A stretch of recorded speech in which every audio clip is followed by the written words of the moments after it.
advantages against devotion decks. But you know, Franco can come out much more aggressive than a typical devotion deck because of Ash Zealot. Uh, also has 4 copies of Stormbreath Dragon, which could prove problematic. But Hammer Perforos is the card that I'm most excited about because when we were testing for Dublin, that was a card that gave our control decks the most fits. Now, is this the deck that you ended up playing at the Pro Tour or no? No, I remember what you I played. ended up playing Selesnya aggro, but Okay. we definitely considered playing this deck. This is a deck that Channel Fireball kind of played. They played green instead of white, Yeah. but it's very similar. Instead of splashing for Chain to the Rocks and Assemble the Legion, they had Xenagos and Domri Red. Okay, gotcha. But the rest of the core of the deck is effectively the same. Oh, Xenagos is a card whose name I've not said in a long time. As SL, it's going to come across for 2 points of damage here. Now, what I've seen is that actually Blue-White has a hard time against this deck.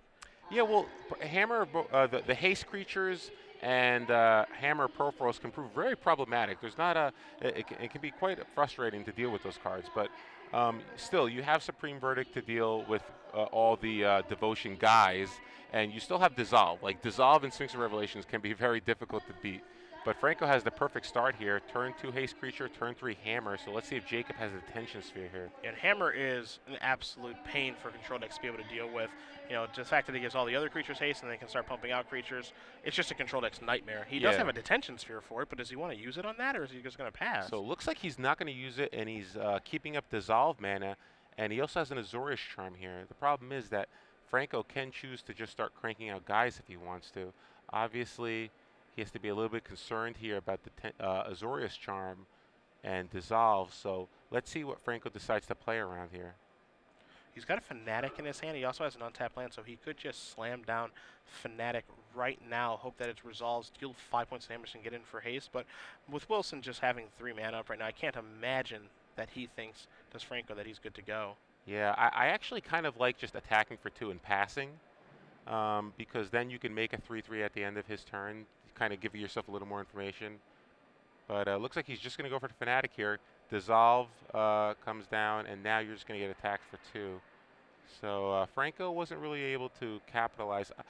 You see, I think if you just attack with Ash Zealot there, you put a lot of pressure on Jacob. You know, does Jacob use the Azorius Charm on a 2/2 haster? Probably not. He probably wants to keep up that Dissolve mana. So then Franco can just pass the turn, and Jacob's in a much more awkward position. But instead, Franco goes for the Fanatic, which gets countered. And now Jacob has, it looks like a detention sphere is probably going to come down now and just deal with that. And so now the troublesome permanents are kind of out of the way right now. So Hammer's gone. Ash Zealot is certainly doing some work here. Let's see if there's a follow-up play. He's got a Boros Charm. He's got a Chain of the Rocks. Haste creature would be ideal. There is the, there's a Temple.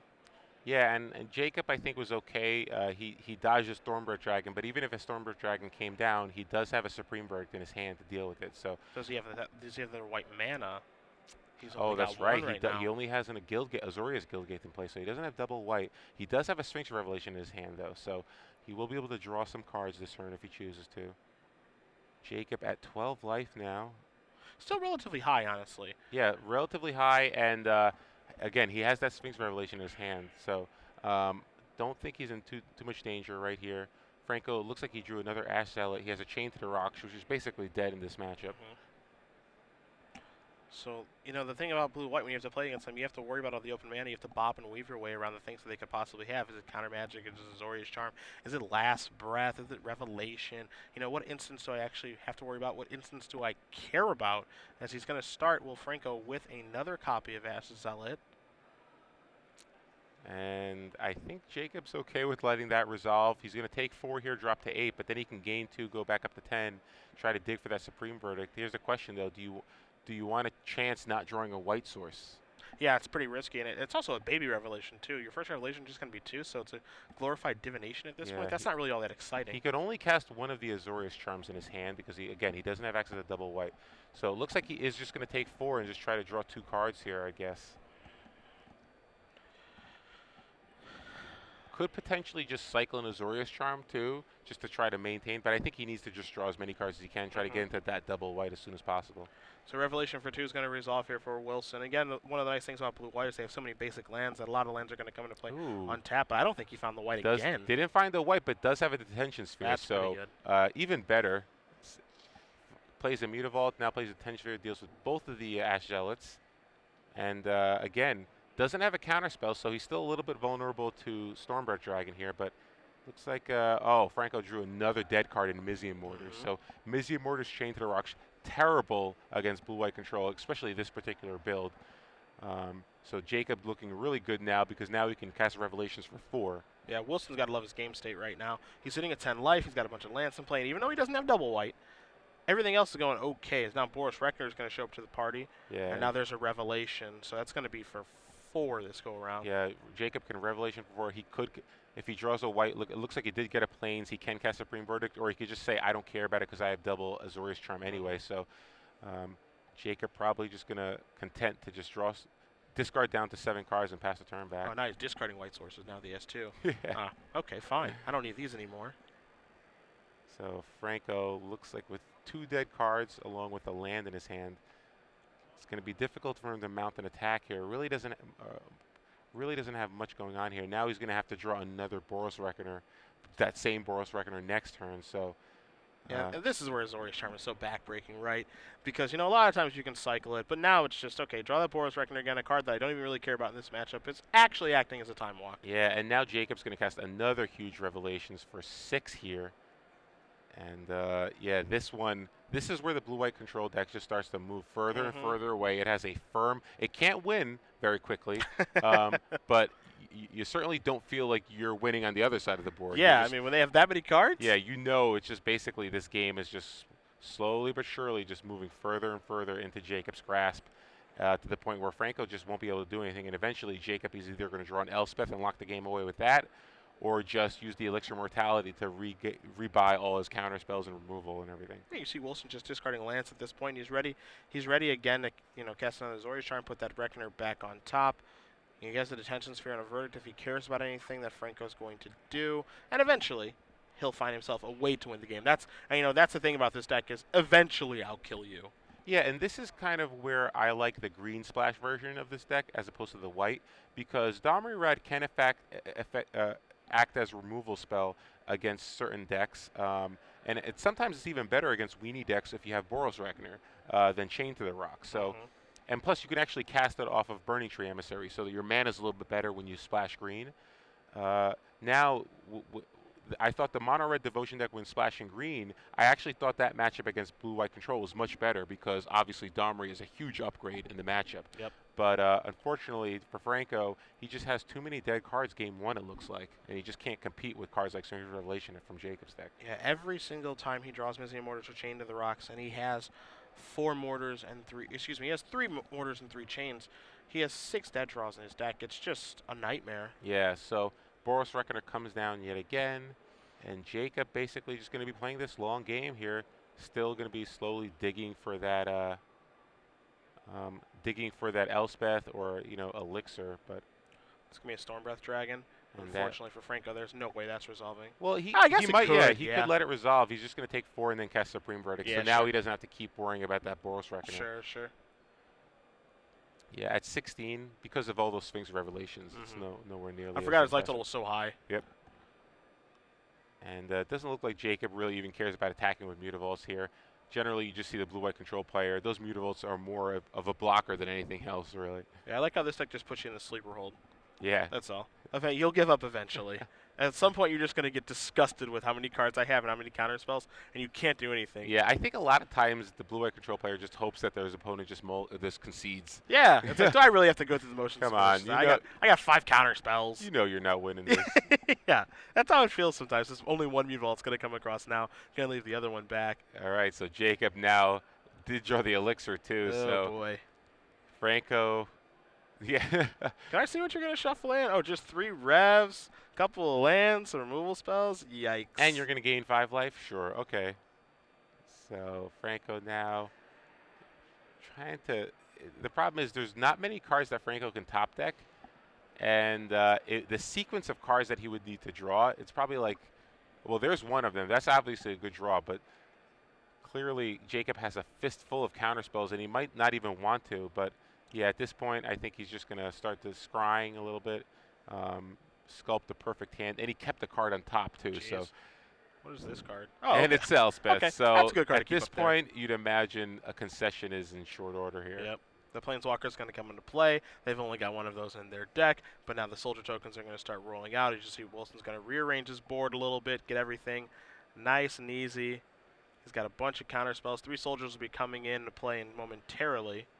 And he can clean up the game as only Elspeth knows how. Well, Franco can't overload Mizzy Mortars to deal with those 3 tokens at least. So the Mizzy Mortars, when I said they were dead, correction, they can technically kill Elspeth. You lied to our audience. That's what you did.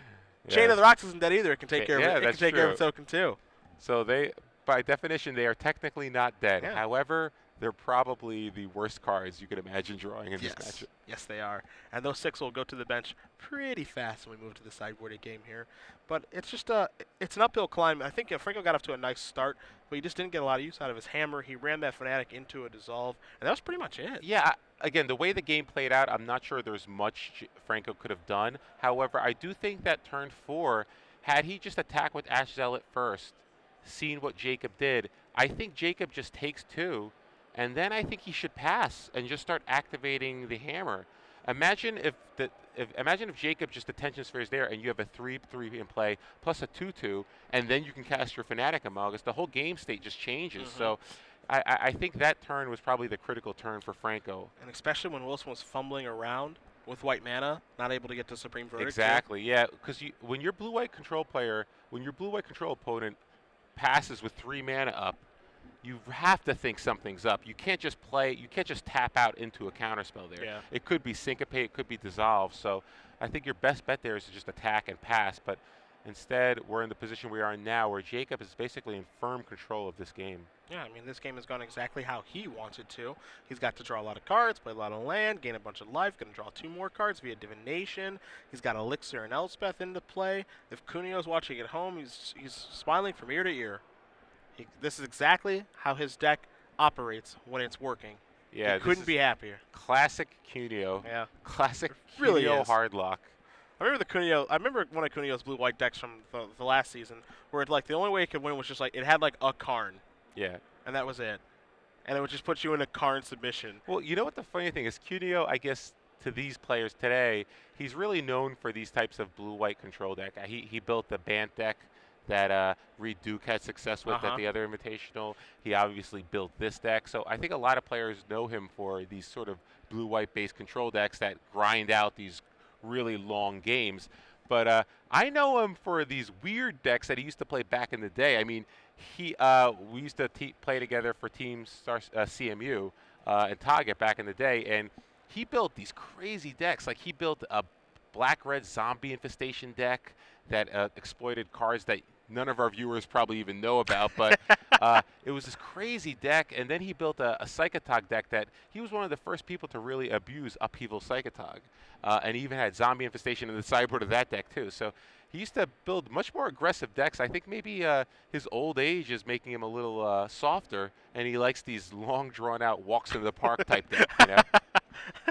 You see Supreme Verdict's going to clear up the board here. Now 3 more soldiers are going to come into play for Wilson, sitting at a healthy 16. The Fanatic from Franco did go towards the Elspeth. It was able to deal 3 to it, put it from 6 down to 3. It's currently at 4, on its way up to 5 momentarily.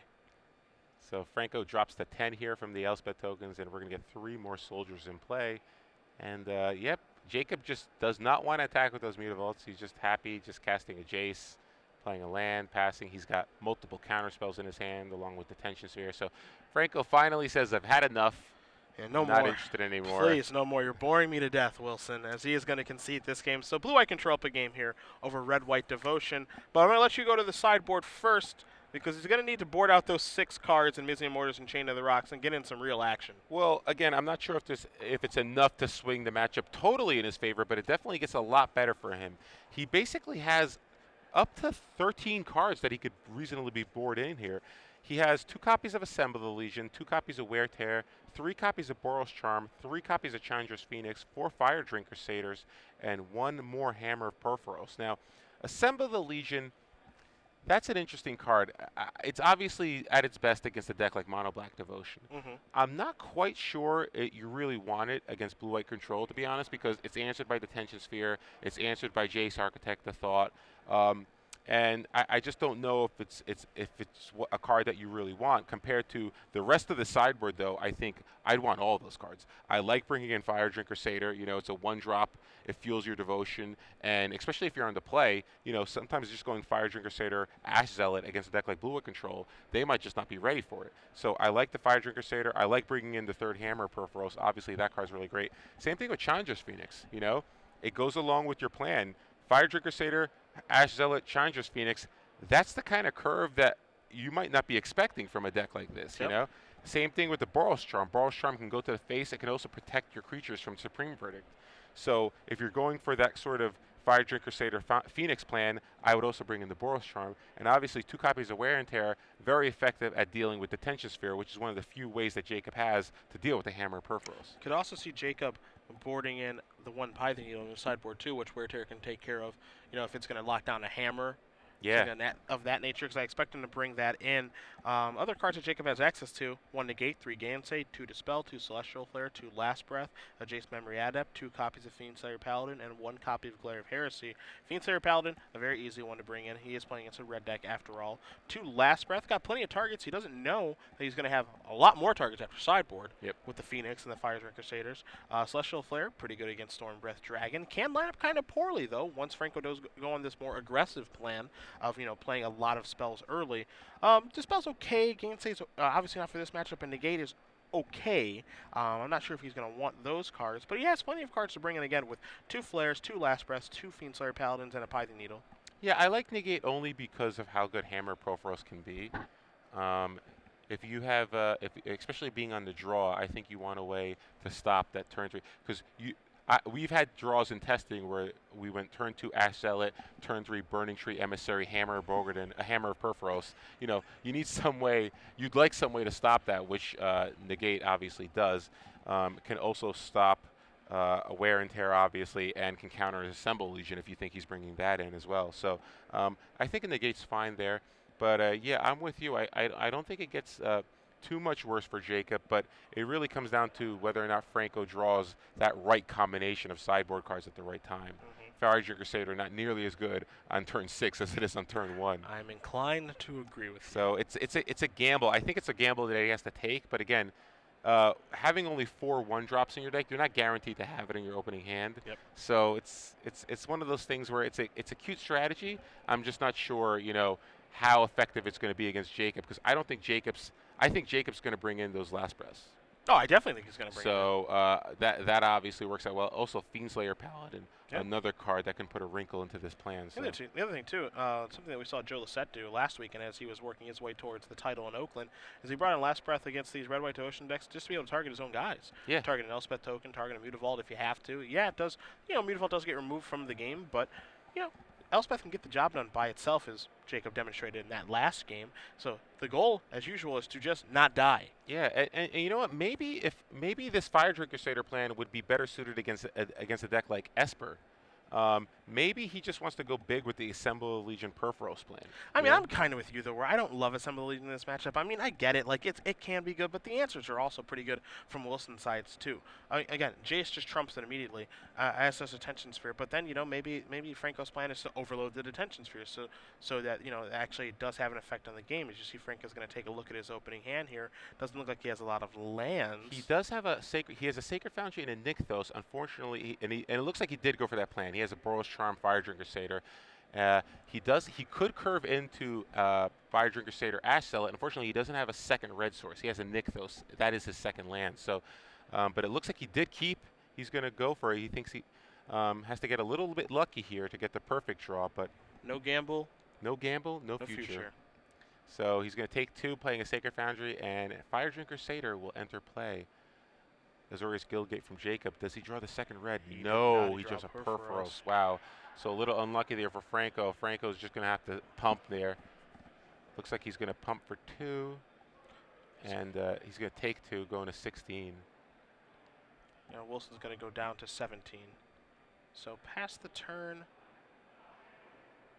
See, Wilson says, I'm gonna take care of that in a minute. Yeah, he's got it looks like he's got oh boy, Celestial Flare in his hand. So no, still, wow, no third mana at all for Franco here. He has a Boros Charm, which he can't cast. He has a Frostborn Weird he can't cast. He has a Ash Zealot that he can't cast. So Franco in a tough spot right here because Jacob does have an answer. He has the Last Breath for Fire Drink Crusader, and yeah, tough spot for Franco here. If you're Franco, no pumps ever. Ooh, no attack. Does not want to get Afraid his of Azorius Charm. Yeah, you can't get Azorius Charm if Yeah. you're stuck on 2 mana here. So, And he just drew and one. Jacob just drew an Azorius Charm. So, let's see what Franco gets to muster here. Oh wow, Is that a Mortars? is that a Mortars? He left in Mortars, eh? Interesting. So, looks like yeah, still no third land here, and Franco looks like he's gonna have to pass again with no play. And he's just falling right into Jacob Wilson's plan, obviously. And I wonder why he kept in Mortars. Maybe did he think that Jacob boarded in Precinct Captain? We know some blue-white decks could do that. Yeah, I don't know. some do, but I mean, it just depends on how informed Franco is, right? Where, if he's used to seeing Huey Jensen's list as he draws another Porphyros and not a land, that they don't have creatures in their sideboard to bring in some Mortars isn't really going to get to kill anything. It's Yeah. discard a Porphyros and pass the turn. Really, the only creature that most of these decks have been running are Fiendslayer Paladin, which you can't target with it anyway. So. Sacred Foundry off the top means that he can start to play Magic. Yeah. So. Franco now can actually activate Nykthos if he ever gets to that point, but more importantly, he can catch Ash Zealot or Frostborn Weird now. He's got some serious catching up to do. I don't know if he has a Burning Tree Emissary over there or not. I like just playing Frostburn here. Yeah, so if you haven't been attacking, then you're not going to want to attack this turn. So I think you're better off just getting more Devotion guys out there. Probably gonna get blown out by Supreme Verdict, but there's not much you can do about that. Yeah. So. Got an attack here after Wilson did cycle his Azorius Charm. Thinking basically, I don't think you have another one, and he's right. Last Breath is going to take care of the Fire Drinker. Franco's going to move up to 19, which Wilson obviously doesn't care about because his deck doesn't care about the opponent's life total. So Jacob does draw a Supreme Verdict, and he's going to pass the turn back. He's got access to Syncopate in his hand. Looks like he also has a Celestial Flare, along with the Sphinx's Revelation. So let's see what Franco can do. It looks like he drew another Nykthos. So he will be stuck on 3 mana, but if he can get an Ash Zealot into play, those Nykthos can be generate a lot of mana for him. He starts by just attacking for 1, no pumps, and what he can do, of course, is tap the Nykthos for mana and then play a duplicate Nykthos, because those Nykthos are never really going to grow out of control in this matchup. Yeah, but he doesn't have enough Devotion in play for that to be really generate him any mana. So Oh yeah, I mean, just tap Nykthos for colorless mana. Yeah. Just the 1 mana, and then play the new one, and then you can actually get up to 4 mana for the turn, which is what he's going to do, and then he can try to resolve a Perforos. And we know it's not going to resolve unless Wilson wants to do, because he has a counter spell in his hand, multiples of them, in fact, and Syncopate's going to take care of that. So yeah, Syncopate takes care of Perforos, and Franco passes the turn back here, and another Mutavault drawn for Jacob. So now. Let's see here.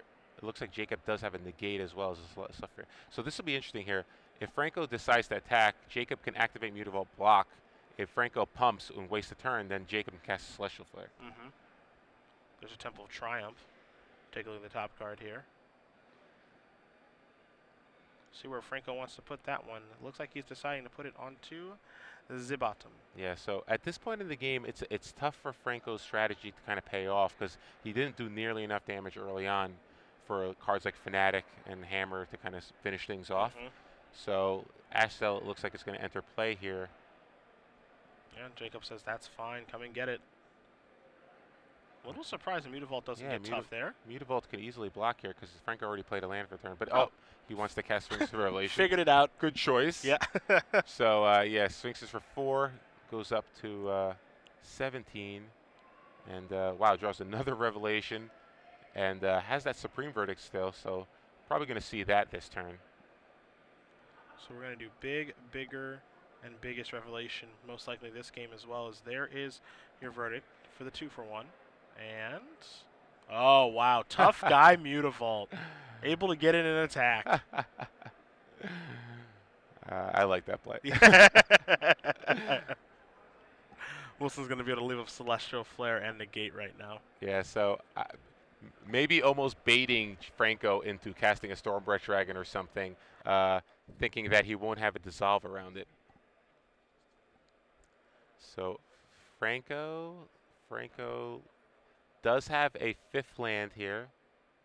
So we know he has a Boros Charm in his hand, and we know he has that Mizzium Mortis. Mizzium Mortis just, I'm really surprised that he boarded that card or kept that card in rather. But so Mizzium Mortar's Boros Charm, Sacred Foundry is going to come into play now. It looks like it's going to come into play untapped. Takes 2, drops to 15, and now looks like he's playing around Syncopate. So that's what he's playing around here. Looks like he's going to cast that Fanatic. So Fanatic comes down. Jacob's okay with that. It's only going to be for 1 damage. Yeah, so I can't imagine that he minds too much about that Yeah. Fanatic. I mean, Franco's got to start somewhere, and Fanatic is a card that you know is going to resolve, and it's just for 1. Yeah. And then you can maybe try to build towards Devotion that way. Speaking of Devotion, Owen Turtenwald did win his match with Mono Black Devotion when he was sitting at 8-1, so he's in the top 8 for tomorrow. Oh, so he moves in the top 8 and Yep. 9-1, probably a 1 or 2 seed too. So Franco draws a Burning Tree Emissary, so he, will help out a little bit more with that Nykthos, but unfortunately, the Fanatic is already in play, so he's not going to be able to get any benefit from that. But still has that Boros Charm, so he does have Supreme Verdict protection somewhat. But Jacob does have that negate, Yeah. so he could overexpose himself a little bit. Here is the Burning Tree Emissary. I believe it's going to start. It's possible. Does he have another Perforos in his hand? I don't know. I know he discarded 1 early, and he has. He has 3 Perforos in his deck. I wasn't sure if he had one in his hand, so it doesn't look like he does. I think it's just that. Wow. Ugh. So a huge Sphinx of Revelation here. And I forget who said it, but I think somebody said that the best thing about playing 4 Sphinx of Revelation is when you cast 1, you're more likely to just draw another. Well, my you just want to keep chaining Sphinx of Revelation. With my limited Esper experience from earlier this year in Seattle and then playing the Invitational in Indiana, yeah, it's true. You just want to keep drawing them because it's like the best feeling ever when you just chain them together. So here we go. Sphinx, Supreme Verdict gets cast, Boros Charm response, and then Syncopate will take care of that. So both those creatures die, and now Franco, I think, is just left with the Mizzium Mortars and possibly a land.